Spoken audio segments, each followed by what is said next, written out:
Hello and welcome to Top Shelf Business and Politics. I'm your host Edward Gresham. Today we are here with a world-renowned museum anthropologist, Dr. Deborah Johnson-Simon. She's the founder of the Center of the Study of African American Diaspora Museums and Communities. Ms. Simon, I'd like to just start off by asking you, why are you so passionate about this work with the Kiah Museum? I was working at the museum at Morgan State University, and I felt that I didn't want to just work at one museum. Well, while I was at Morgan, James E. Lewis was the founder, and he had started this museum. He also was interested in anthropology and archaeology. Wow. I ran across a directory that he had purchased for $6 in 1983 called Blacks in Museums. Wow. And it was not only about the over 200 museums that existed at the time, but also the people that worked in the museum. When I got that directory, I saw that these were like pioneers in the museum field. Well, Morgan State University had me work on the exhibition for the reopening of the Lillie Carroll Jackson Museum. Lillie Carroll Jackson was the mother of Virginia Kiah. Virginia Kiah, her oldest daughter, couldn't go to museums when she was a little girl.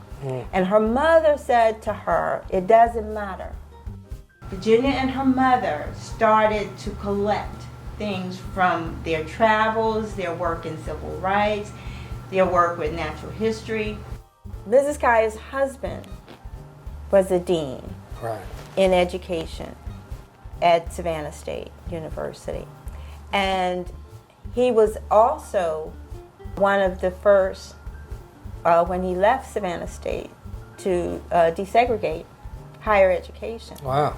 He came from a family of educators. And according to public records, they never applied for any public funding. It was in their home, and their home, when it was built to be a museum. Wow. Here we are Yes. at the Kiah Museum, Yes. in all its glory. I know. Man, it's it really pulls at your heart to come and see the situation is falling into. Tell us a little bit about how you feel about what's going on with the museum. And The most important thing that I can say is that we've been asleep. We've really closed our eyes and taken a nap. And while we were napping, this is what is happening to our history, our culture. And it's not that it's the first time that it's happened, and it won't be the last time it's happened, but it calls you to be more proactive. In many ways, it's like us saying that we didn't care. Right.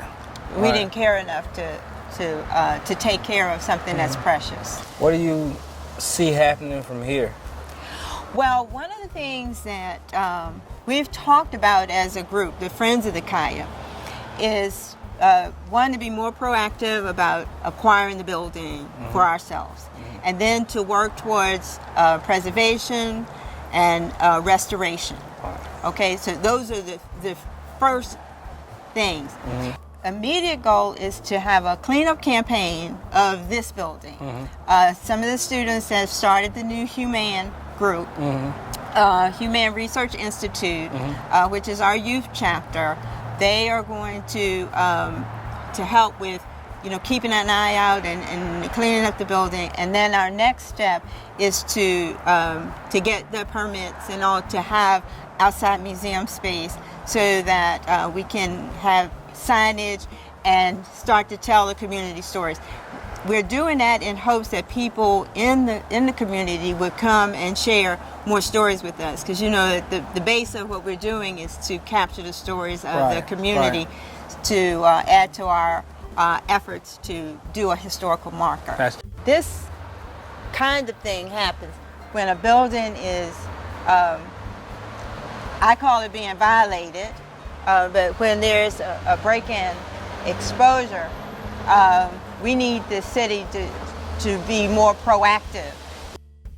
The first call went in April 1st, and now we're at May 5th. Mm-hmm. And you see that the hole is even larger. But we called and said that it had been done, so they put it on a list of things that they were going to repair. But hasn't happened yet. It hasn't happened. Gotcha. That means it's going to cost more. Right. For the restoration, especially if you want to do it to be compatible with what's historically proper for the building. Right.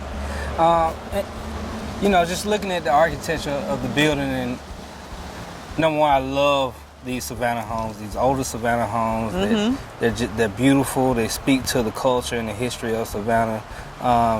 And I hate to see it like this. I can only imagine what kind of space was this before?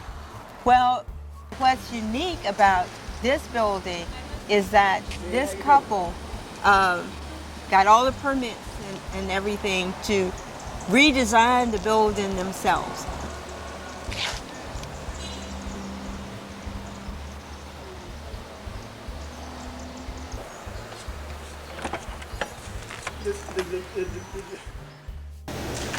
This museum was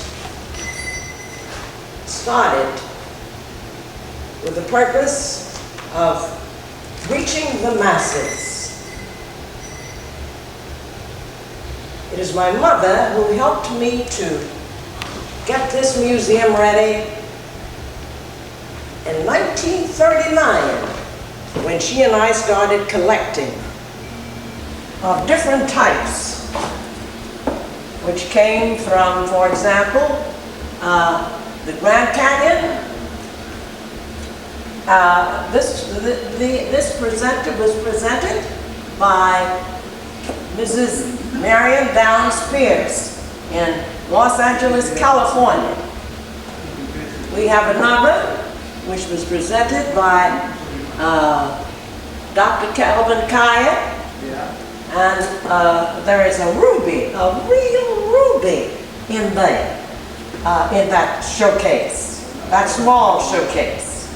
We have others that were presented by Mrs. Isabel Taylor on Hilton Head Island, South Carolina. Here we have a collection of different kinds of what would we call fish. We have a snake skin, which was right outside of our trailer on Hilton Head Island. We live, by the way, on weekends on the island, which is about 38 miles from here. These washed up from the Atlantic Ocean in front of our place, and the snake skin, as I said before, was found right in front of the trailer. Of course, that was years ago, and that doesn't happen anymore. Now, the snake. My husband killed the snake. She was definitely serious about the museum work and bringing different things from around the world and around the country to Savannah. And not only that, learning how to catalog and preserve it so that it would be there. I would love to see where some of those records have gone, because one of the articles that was done when she was in Atlanta said that Mrs. Kiah holds the back seat to no one when it comes to how to run and manage a museum. Wow. Let's talk about the people from the community, where the Kiah Museum is and how they are incorporated into the Kiah Museum and the work you've done. When we first started to do some work on, we went to the neighborhood association. Okay. Found out that many of them were disturbed about the state of the house. And that neighborhood And association is? Kyla Brownville Neighborhood Association. They were actually sort of gearing up to see if somebody from the city could figure out if they could tear it down. Oh, wow. If they could tear it down. That activated things. I then went back to my group of quilters. Okay. At Hudson Hill Community Center.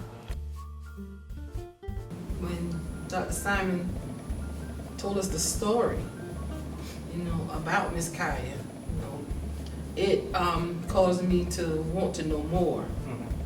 And studying all the information about her, I became very interested, just fascinated about her and the artifacts that she collected, from all over. And I just felt like, wow, this is somebody in our community, that did something like this in that time. So even still today, I'm still looking for more, still learning, still reading, really captivated by it. And the story part, the story quilt part is, I'm always thinking in my head, how I can create this, how I can create that. Because I want other people to become engrossed in it. So we can get this building restored. Right. So we can have this in our community again, like the lady said, for our children. A story that we told, and not a story somebody else told, but it's our story that we told. Right. And be proud of, something that we are proud of it. And we want to continue to be, and we want to teach our children so they can be proud of our stories. I know about Miss Kiah. I didn't know her personally, but she was my sister's teacher. And also I used to live in Cape Homes, and my children and I would walk down Borough Street and come all the way down, and we'd turn on 36th Street because we could see that big bird in the cage. And I never heard a bird talk. And we were passing by, and that big bird would say, "Hey!" And my children would go crazy, "Hey!" So Miss Kiah was outside, and we would ask her what was the bird's name. So you said, the bird said, "Hey!" We said, "Hey, Tom," because his name was Tom. And that thing would talk just as loud, and my children would be engrossed in it. So that's what I know. I mean, not anything personally, but just the fun part. We'd be passing by, Okay. Mind running the story down for us? What all is on the quilt? Okay, in the middle, the first thing that captures me is the windows. And the greenery, the flowers, the tree, and that's it in its glory day. Now today, where it says historic preservation, that's what it is now. Right. And what we want to do is we want to bring it back. Right. Not to this state, but to a better state. So it can be a museum again. And people could come and see, as I said before, our children and everybody can learn about it. Miss Scott told us about the bird, the parrot. And we did doll making. Dr. Simon showed us her technique for doll making. So there's the doll there. And we are quilters, so there's the quilt. And a few quotes. I think it's something good for our children to know, because that place has been gone for quite some time. But I think it's a good place for the children to learn, because they don't know about Miss Kiah, And if we don't tell our story, nobody's going to tell it like us anyway. So that's what I think. Well, I remember her because she was my art teacher when I went to Tompkins. Okay. In high school. And she was very knowledgeable, and anything that you wanted to know, she would tell you. She was very good, and I admire her, because of her knowledge of so many different things, and then she spoke so well. Right. And that's what I liked about her. She was very good. Right. What role do you see Savannah State playing in the restoration of this property and bringing back this museum? We should do more in terms of upgrading the museum and art galleries that are on the campus. That we should get back to seeing the arts as an important piece. So I think it's yet to be determined Maybe that could be a what part of that. Savannah State is going to do. Community, what would you like to see from the community? From the community, I want to have their side of the story. One of the things that is absent in a lot of the things that we see as things that spur us to action, economic development and how we can make it better. So for you, you see this museum as a way to bring some cohesiveness back to the city and back to that community and bringing people together.